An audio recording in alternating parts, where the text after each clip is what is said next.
Welcome back to our series of special reports from Democratic Texas lawmakers from the Texas State Capitol in the special session, which is underway now in Austin, Texas. I'm Progress Texas podcasting director Chris Mosier. We are proud to be joined for the second time, at least, maybe more than that, on our podcast feed here by San Antonio State Representative Trey Martinez Fischer. Hello, sir. How are you? I'm great, Chris. How are you? I'm great. It's always great to see you, great to talk to you, and we have a lot to talk about, of course. We spoke yesterday with Senator Molly Cook on what had gone down in the Senate as the folks in that chamber had initially jumped right into the session, not about THC, not about flood relief, but very much about redistricting and the implications that all of that carries. And I would like to get your perspective on that and more. Let's start just with a kind of 30,000 foot view, what you personally see as at stake with this redistricting push that's been ordered by President Trump. What's at stake here, just in a nutshell, from your view? No, great. Well, look, let's dial it back. I mean, nobody's expected to know what redistricting is. It's just so nuanced, right? It's so for the person who's trying to learn this. I mean, we do this every 10 years. We've always done this every 10 years. We adjust the census. We take our census numbers. We adjust districts so that we're all representing equal population. That's the exercise. We do it one time. It lasts 10 years. You get a new census. You do it all over again. What these hoodlums are doing is they are trying to figure out how to manufacture outcomes. So in other words, right now in Washington, D.C., it is razor thin. President Trump may lose a majority in the U.S. House. So what does that mean? That means there may be a branch of government now that's going to grade his papers, and now he's going to have to answer to them. There's going to be some amount of accountability and oversight. Well, he wants to avoid that. And the best way to avoid that is he needs more Republicans in Congress. So what he does is he picks up the phone, calls his bro, Governor Abbott, and says, Governor, can you redraw these lines, even though you did it already? And Republicans did it, and Republicans are happy, and this is the perfect district. We're going to have you do it all over again so it helps me. And that's what the governor is doing. So that's what people ought to be pissed about, is that we're spending money to do something that we've already done. And all the while, things that really matter, like flood relief and taking care of families and flood victims and righting wrongs and injustices, we're just going to put that to the side until we can do this political thing because President Trump wants it.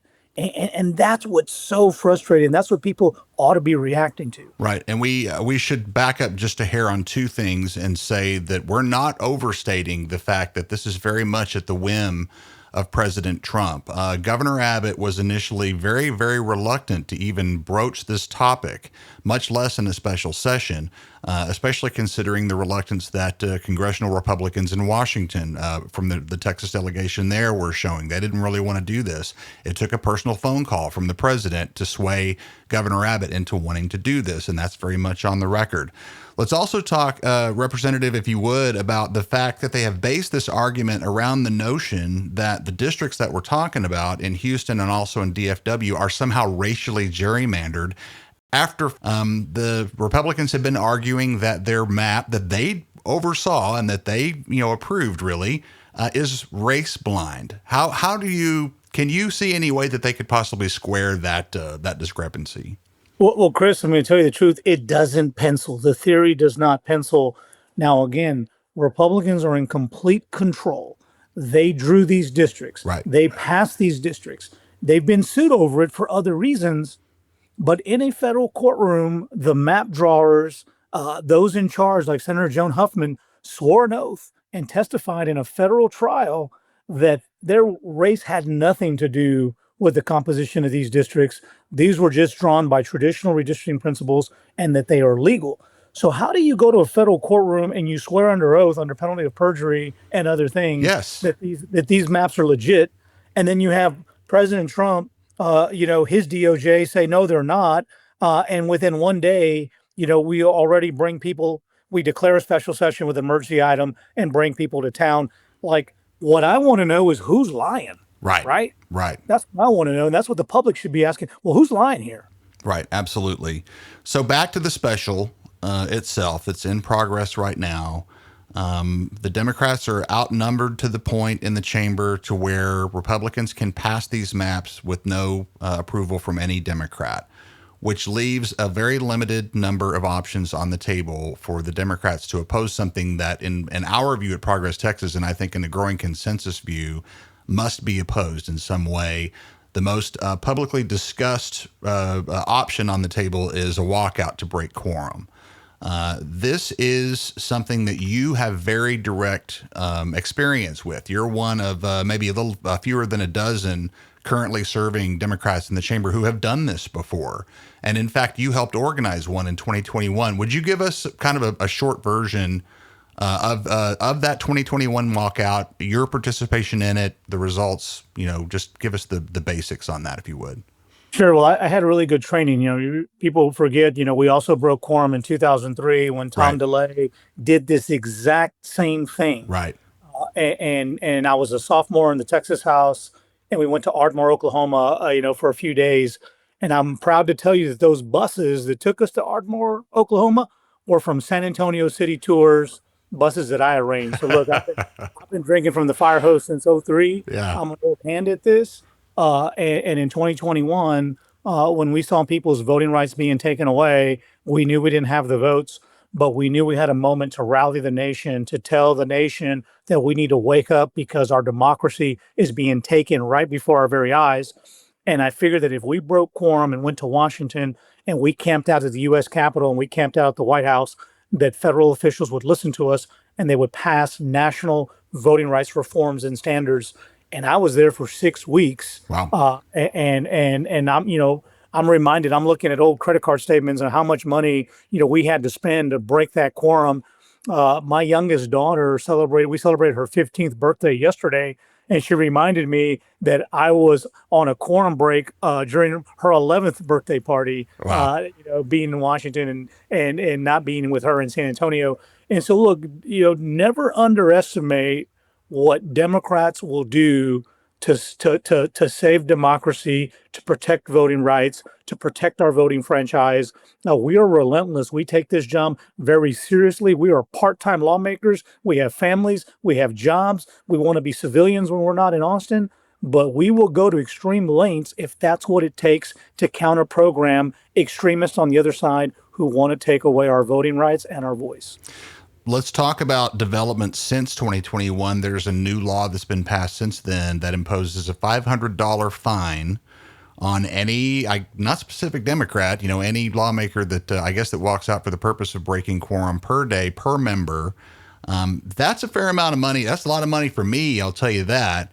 And we have a legislature that is kind of geared to accept mainly members of some degree of self-sufficiency and means because of the low pay that comes with it, as you well know.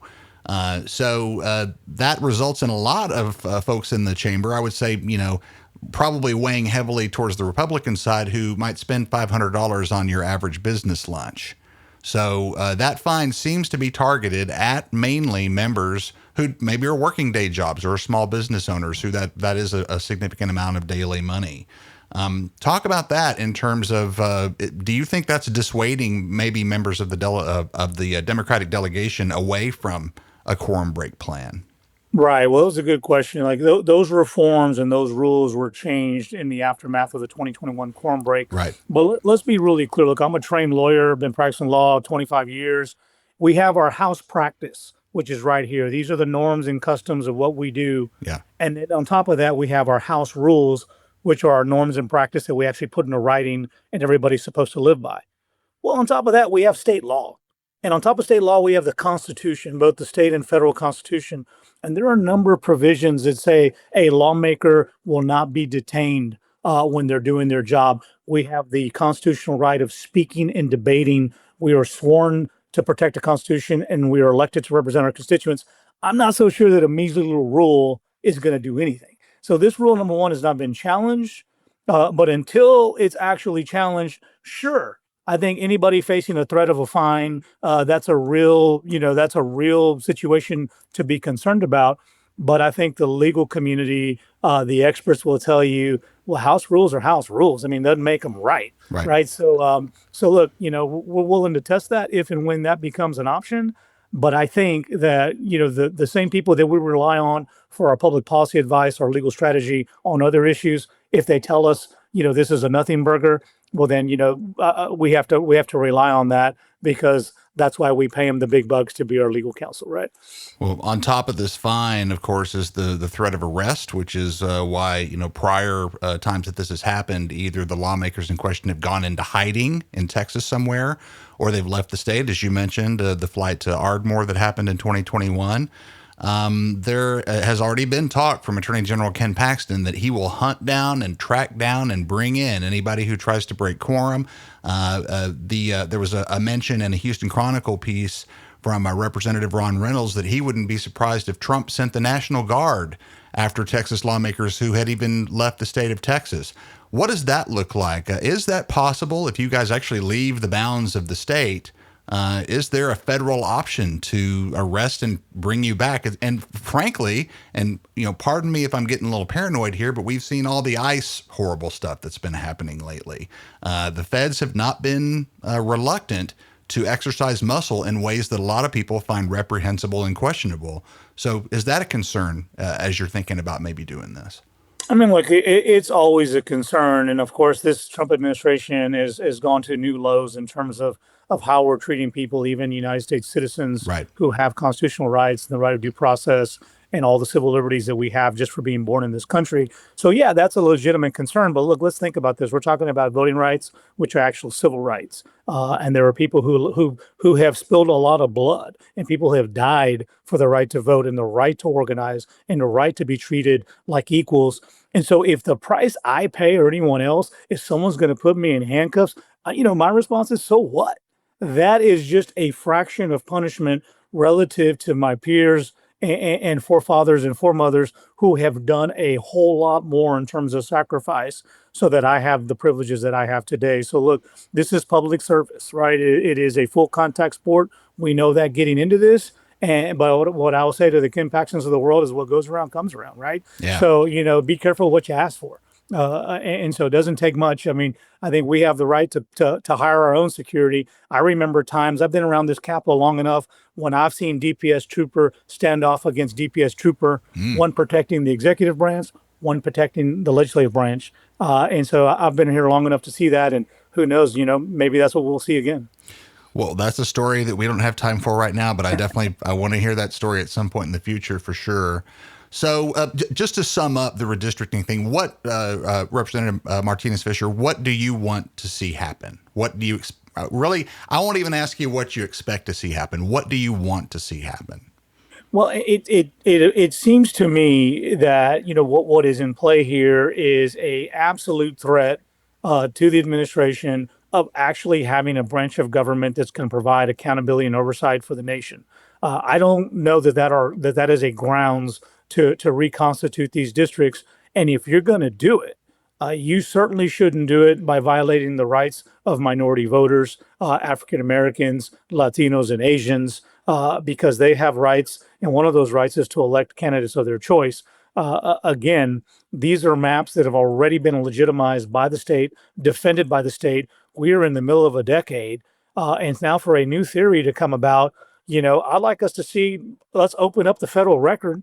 Let's take these folks under oath, under penalty of perjury and everything else, and let's see what they're willing to testify to. It's one thing to write a letter. It's one thing to make a speech on the House floor. Let's see what you say in federal court in front of a federal panel that, by the way, is protected by United States Marshals that have the power of arrest for contempt. So, we're all equal in federal court. Just because people have the votes today doesn't make it right, and there will be a remedy. And so, I don't think that this really solves anything, but it can certainly, disrupt the election.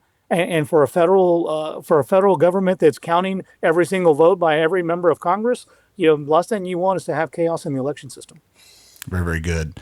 Want to throw in real quick, we learned from our friend Pooja Sethi that there's a public testimony on the redistricting issue starting at the Capitol tomorrow. We're recording right now, Wednesday, late morning on the 23rd. This testimony is scheduled for 2 p.m. on Thursday, the 24th.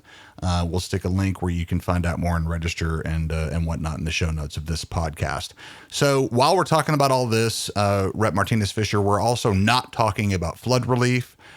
We've seen some talk begin today on the THC matter, which really seems very much trivial and compared to redistricting and the flooding situation, THC is almost doesn't even belong on the agenda anymore, if you ask me. And that's arguable, I'm sure. But talk about where we're going with that.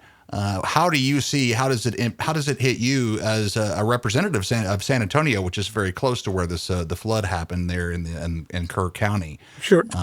Talk about the emotional impact of the way we see it, and this may or may not be fair, but we see this as the relief for those very real and still very much grieving and hurting Texans is being held hostage for this plan that came down from Donald Trump. Right. I mean, I think it's absolutely insensitive, right? We had one of the most horrific floods we've had in our state's history. We had lives lost. We had young children who have lost their lives. There are still recovery efforts taking place today. You know, that, in my mind, is a reason where we should just hit the legislative pause button, put everything to the side, and address that issue first. Some people say that we can resolve this without even having a legislative session, that our budget board has the ability to redeploy resources. It sounds to me like this is a resource issue. The local governments have been asking for this relief. The state of Texas has said no.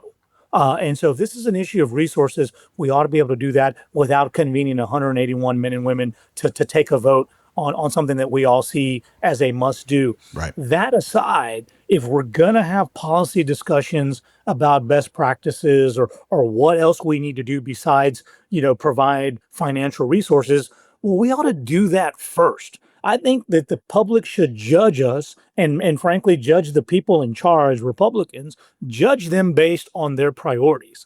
If their priorities are Donald Trump and legislative lines at the expense of flood victims and their families, shame on them. Right. And we should say that. And there's nothing wrong with that.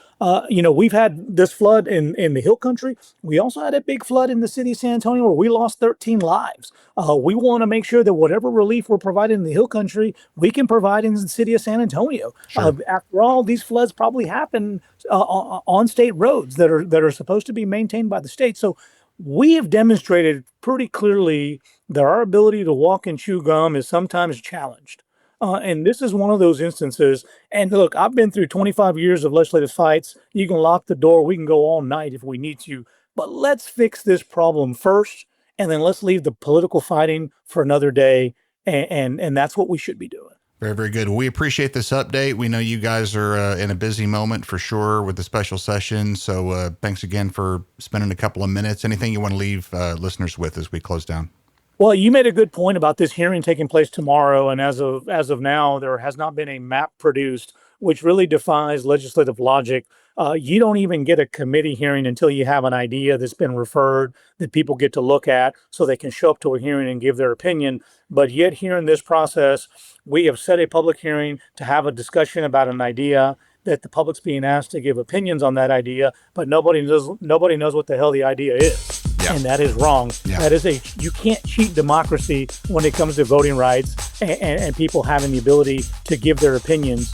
Just because it's a special session doesn't mean you get the privilege to cheat. And everybody should show up tomorrow and make that point very, very clearly that they have no idea what the heck they're giving testimony on because the state of Texas has refused to present a map, and there's something wrong with that. Absolutely. San Antonio State Representative Trey Martinez Fischer, it's always a pleasure. And thanks for all you do, and we'll look forward to touching base again as things continue to develop. We appreciate it.